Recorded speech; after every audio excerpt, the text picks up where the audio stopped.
Welcome to Python programming. This is module 3, list and tuple. Already we are familiar about this primitive data types like integer, float, etc.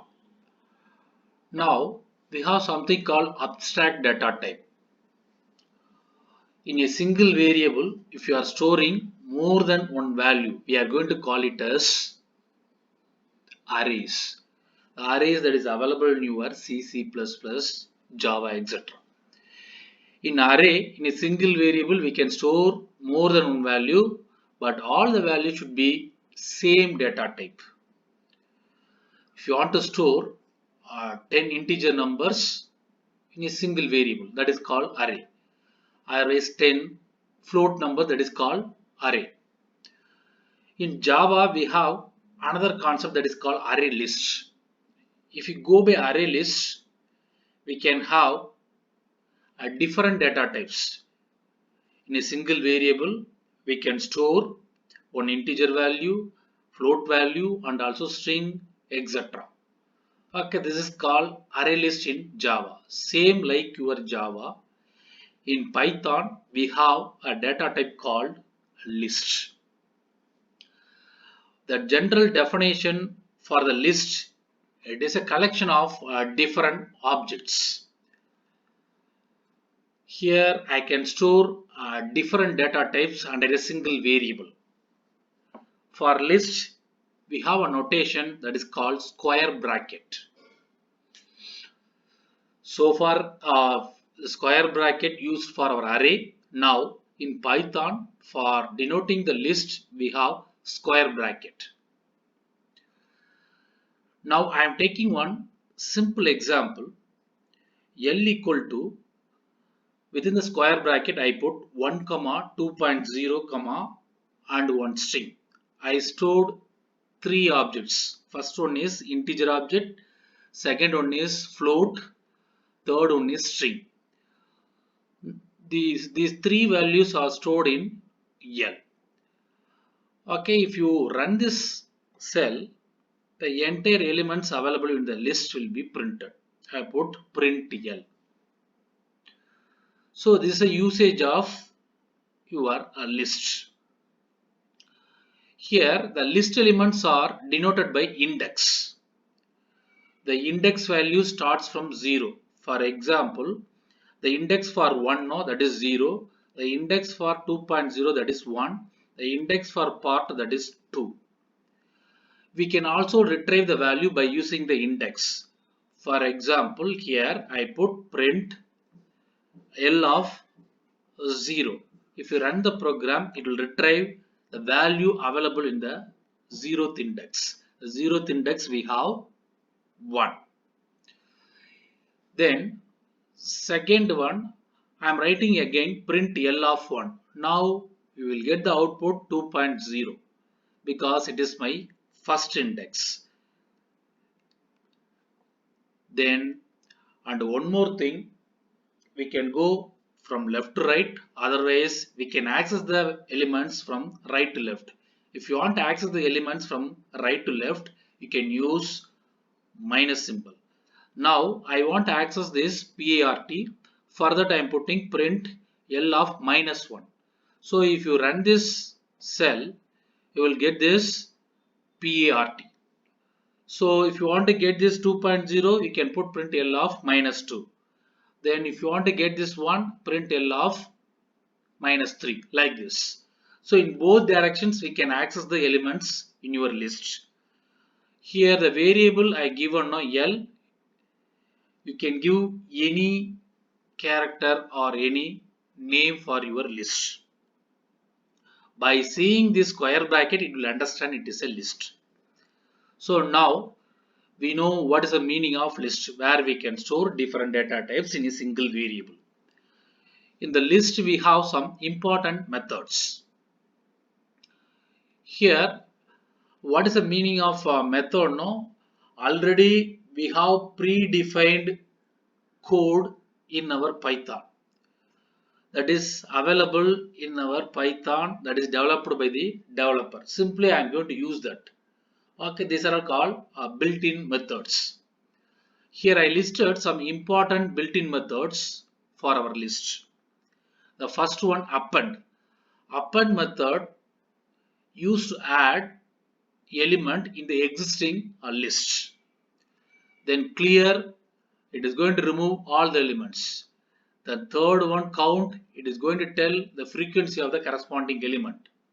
Then insert, in particular place, if you want to insert an element, you can go for insert. Then reverse. Suppose you have a same data type in your list, you can easily reverse all the elements in your list. Then sort, it will do that ascending order. Okay, we'll go one by one. Now we are taking the same list. In the list I am having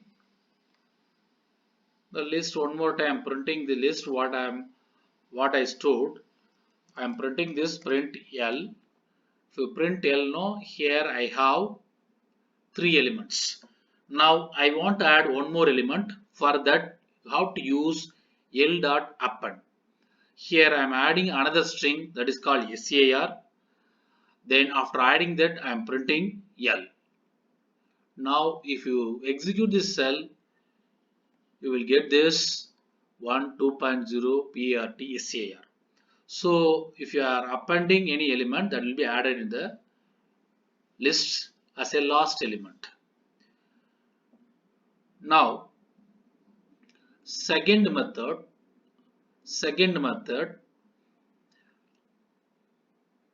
I am going for count. Here in the list I am having 1 2.0 PART SAR. Suppose I want to count the frequency of the corresponding element. Okay, at that time you have to use count. L dot count of 2.0. The count is available, the 2.0 is available only once. So if you run the program, you will get like this. Now I want to check it out one more time. So in the list now I am adding SAR one more time. So here I am getting this SAR twice. So in the count method, I want to count how many times the SAR is available. Now if you do this, you will get 2 because SAR frequency is 2. Then third method, insert. If you want to insert an element in the list at a particular index, for that we have a method called insert. L dot insert, this is our index. In the second index I am going to insert yes. Okay, now I am running the program. Okay, I inserted yes. So it is available second index 0 1 2. Okay, the second place, second index we inserted yes. Okay, now if you want to reverse the entire elements in your list, you can go for L dot reverse. Okay, now if you reverse, the entire thing will be reversed. Suppose you have same kind of elements in your list. For example, I am declaring L1 equal to 1, 2, 56, 3, 6. Okay, now I am putting sort. If you do sort, it will do that ascending order. Okay, I am do that L1 dot sort. Okay, here L1 dot sort, it will print in ascending order. Okay, the last one, we have so many methods available. I listed only that important methods which will be useful for our programming. Now I am doing this L1 dot clear. It is going to remove all the elements, only that empty list available. So we started what is the meaning of list, where we can store different data types. We have a square bracket. The list is denoted by square bracket. So here I can add different data types. All are mentioned by your index. The index starts from 0, 1, 2, etc. We can access the elements by using the index from left to right. Suppose you want to access from the right to left, you can use that -1, -2, etc. And also I listed what are the different methods available? Okay, append, insert, okay, count, then sort, clear. Okay, now we are going to write one simple program. Now, what the program we are going to write? Here, I am going to get n numbers in my list. I am going to add n numbers in my list. So far, directly we have entered values and print the list. Now, through your keyboard, I am going to enter the value. Okay, for that we are going to write one simple program. Okay, already we are familiar how to get the input. Now I am getting one input, enter the number of input. Okay, here I am storing in n value. How many numbers you are going to get from your keyboard? Okay, for that I am asking n. So through that, for example, you are entering 3. Now I am going to add 3 numbers in my list. Here I mentioned L2 equal to empty list. In the L2 I am going to add 3 numbers. For that, what I am doing now, I am using one while loop. I equal to 0, yes, 0. N value, assume we entered 3, condition true, it will enter into while loop. Now I am getting that first value s equal to int of input. For example, I am entering 50. The 50 is available in your s. Now I am using my append method. What I said earlier, no? The append method I am using L2 dot append of s. In the s I am having 50. So 50 is added to your L2. Now I am incrementing this I value. I equal to I plus 1. So I will become 1. 1 less than 3 is condition true. I am getting another value. For example, I am entering 60. Again the 60 will be added to L2. Okay, now I am increasing my I value, that is 2. Condition true. I am entering the third number. Okay, the third number is added to L2. Now I am incrementing my I value. I is 3. Condition failed. Condition failed. Now it will come out of the loop. Now I am printing L2. If you print the L2, what are 3 numbers you have entered, and everything is available in your list. Now I am running this program. So it is asking a number of input. Okay, I am example. I am going to enter 3 inputs. So it is asking the first input. Okay, I am giving 50. Okay, then I am entering 79. Okay, then I am doing -1. Okay, here this is a way of adding the elements through the keyboard into a list. Now, by using the same thing, we can do one program. That is, I am going to find out the biggest among n numbers. Okay, for that, same logic. First, I need to get n numbers. Okay, here what I used in the previous program was same thing. Again, I am going to get some n numbers on empty list. Then I equal to 0. Then through that, I am going to add the elements one by one. Okay, instead of printing, I am going to find out the biggest among these 3 numbers. For that, again, I have to make I equal to 0. Then I am keeping that first element big equal to L2 of 0. L2 of 0, no, that is your 50. First I am keeping the 50 as my big. Okay, then while I less than n, I equal to 0, n value is 3, condition true. Then I am entering into the loop. Then I am putting my if condition. If L2 of 0. L2 of 0 is nothing but our 50. 50 greater than big. Both are same. So condition is failed. So it won't do anything. Now here it will come I equal to I plus 1. Now I will become 1. 1 less than 3. Condition true. Then L2 of 1. It will take that 79. 79 greater than, in big we are having 50. 79 greater than 50. Condition true. So L2 of I, that is 79, go to your big. Now big will become 79. Then again I equal to I plus 1, 2. Okay, 2 condition is true.